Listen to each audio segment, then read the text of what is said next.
नमस्कार। History classes के अंतर्गत मेसोपोटामिया की सभ्यता सिविलाइजेशन ऑफ मेसोपोटामिया नामक टॉपिक्स पर क्लास चल रहा है। अब तक इस टॉपिक्स पर 2 क्लास हो चुके हैं, आज तीसरा क्लास है। पिछले क्लास में हम लोगों ने जाना कि विश्व में सबसे पहले नगरों का उदय, सबसे पहला नगर का जन्म या विकास मेसोपोटामिया की सभ्यता के अंतर्गत हुआ। मेसोपोटामिया के नगरों में ही सर्वप्रथम लेखन कला का भी विकास हुआ। विश्व की सबसे पहली लिपि का जन्म या विकास मेसोपोटामिया की सभ्यता में हुआ। तो आज का टॉपिक्स है मेसोपोटामिया में लेखन कला, राइटिंग आर्ट इन मेसोपोटामिया।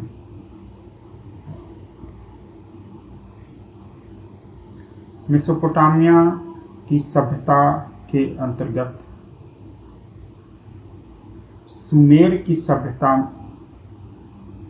में सबसे पहले लेखन कला या लिपि का जन्म या विकास हुआ। जैसा कि हम जानते हैं कि मेसोपोटामिया की सभ्यता के अंतर्गत 3 सभ्यताएं थीं: सुमेर की सभ्यता, बेबीलोन की सभ्यता और असीरिया की सभ्यता। तो सुमेर वासियों ने सबसे पहले लिपि का विकास किया, लेखन कला का विकास किया, लेखन कला को जन्म दिया। माना जाता है कि सुमेर या सुमेरिया के नगर उरुक में लेखन कला का जन्म हुआ या प्रचलन हुआ। उरुक में 3200 ईस्वी पूर्व में लिपि या लेखन कला का प्रचलन हुआ था, ऐसा माना जाता है। 3200 ईस्वी पूर्व में, 3200 ईस्वी पूर्व में लिपि का प्रचलन प्रारंभ हुआ। उस लिपि का क्या नाम था? वह लिपि थी क्यूनिफॉर्म लिपि, क्यूनिफॉर्म स्क्रिप्ट, उसे कीलाकार लिपि भी कहा जाता है। क्यूनिफॉर्म 2 शब्द, लैटिन भाषा के 2 शब्दों क्यूनियस और फॉर्म से मिलकर बना है।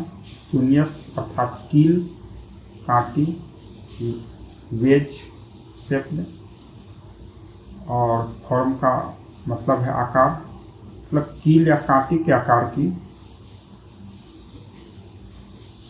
होता था इस लिपि में। इस तरह से लिखा जाता था जैसे त्रिभुज है या फिर आकार के रूप में। तो इसीलिए इसे कीलाकार लिपि कहा गया, क्योंकि प्रत्येक जो उसमें चिन्ह था वह अधिकांश कील के जैसा होता था, कांटी के जैसा होता था, त्रिभुज के जैसा होता था, समबाहु त्रिभुज के जैसा। तो उरुक में सर्वप्रथम 3200 ईस्वी पूर्व में लेखन लिपि का प्रचलन शुरू हो गया। माना जाता है कि उरुक के राजा एनमर्कर ने सर्वप्रथम इस लिपि या लेखन कला को प्रचलित किया था। उरुक के राजा एनमर्कर को अपने उरुक के मंदिरों को सजाने के लिए लाजवल्द और अन्य बहुमूल्य रत्नों की आवश्यकता थी।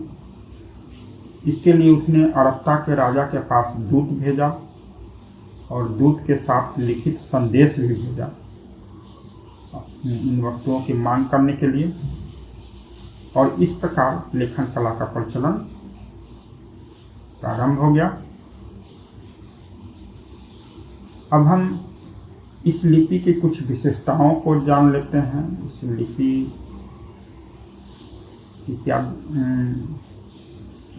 इसमें क्या विशेष इसकी बातें थी।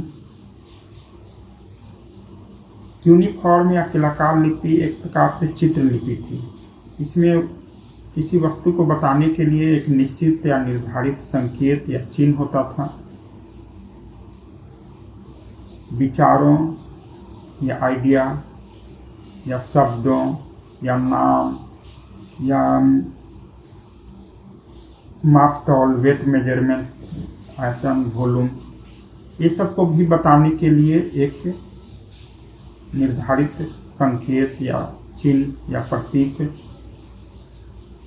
होते थे जो एक मानक हो जाते थे, स्टैंडर्ड हो जाते थे। किसी वस्तु को बताने के लिए एक निर्धारित चिन्ह होता था,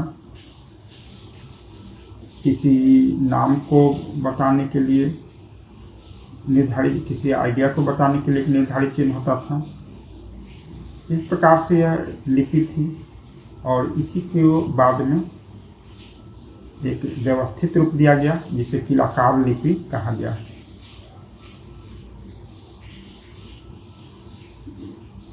यह लिपि टॉप टू बॉटम लिखी जाती थी, ऊपर से नीचे लिखी जाती थी, दाएं से बाएं लिखी जाती थी। इस लिपि को लिखने के लिए, इस स्क्रिप्ट को लिखने के लिए मिट्टी की, गीली मिट्टी की पट्टिका या टैबलेट तैयार किया जाता था और उस पर नुकीली कलम से लिखा जाता था ताकि गीली मिट्टी पर वह एक तरह से उकेरा जाए, उस चिन्ह को खुद जाए उस पर, गीली मिट्टी पर। तो नुकीली सरकंडे या कुछ इसी तरह से उससे लिखी जाती थी ताकि उस पर चिन्ह बन जाए। और जब वह गीली मिट्टी की पट्टिका पर लिखने का काम पूरा हो जाता था, कंप्लीट हो जाता था, तो उसे आग में पकाया जाता था और आग में पकाने के बाद वह हार्ड हो जाता था, कड़ा हो जाता था, जिससे उसे खराब होने का भय नहीं रहता था, उस पर लिखे हुए चिन्ह को मिटने का भय नहीं रहता था। और प्रत्येक पट्टिका या टैबलेट एक पुस्तक के पृष्ठ के समान होती थी। इस प्रकार से पुस्तक के पृष्ठ या पेज के समान होते, इस प्रकार लिखने का काम पूरा हो जाता था।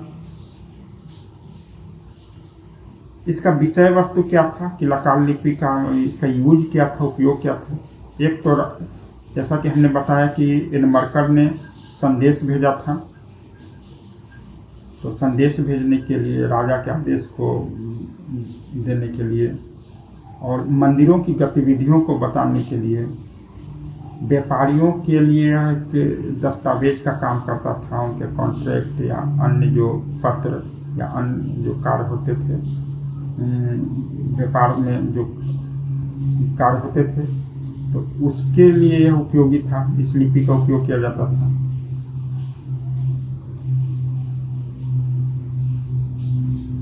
ज्ञान विज्ञान और साहित्य को भी बढ़ावा मिला इस लिपि के उपयोग होने से। गिलगामेश नामक महाकाव्य जो था इसी लिपि में लिखा गया था। इस लिपि में लगभग 15 भाषाओं को लिखा जाता था, जैसे सुमेरी,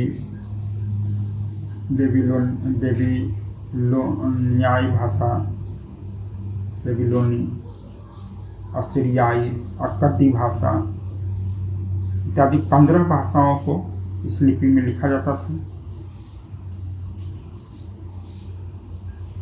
इस लिपि को पढ़ा कब गया, किसने पढ़ा?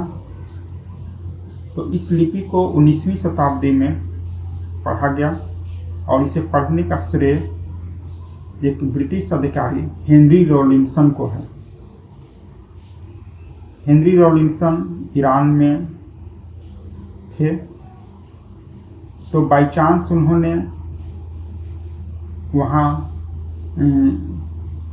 इस रॉक इंस्क्रिप्शन की खोज की, शिलालेख की खोज की, जो एक पहाड़ पर था, माउंटेन पर था और 100 मीटर, लगभग 100 मीटर ऊंचाई पर स्थित था।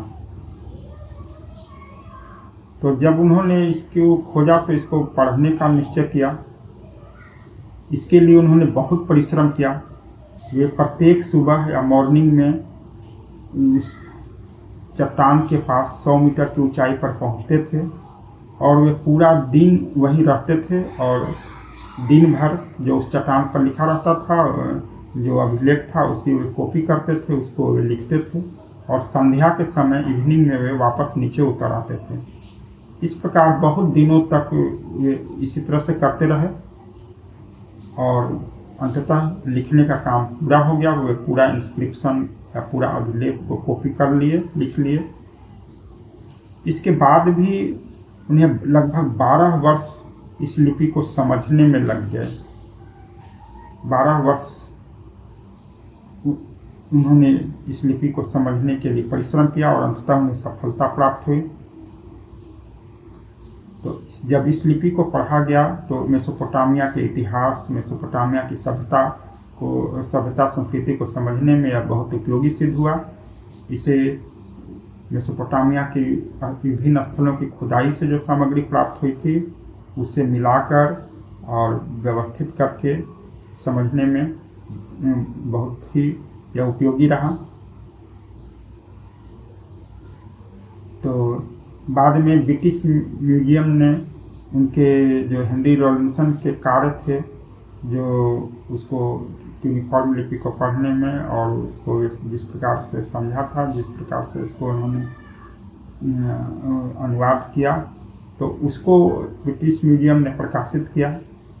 1884 ईस्वी तक विभिन्न खंडों में उनके जो कार्य थे इस अभिलेख से संबंधित, इस लिपि को पढ़ने से संबंधित, तो इस लिपि से संबंधित तो उसको प्रकाशित किया गया। तो इस प्रकार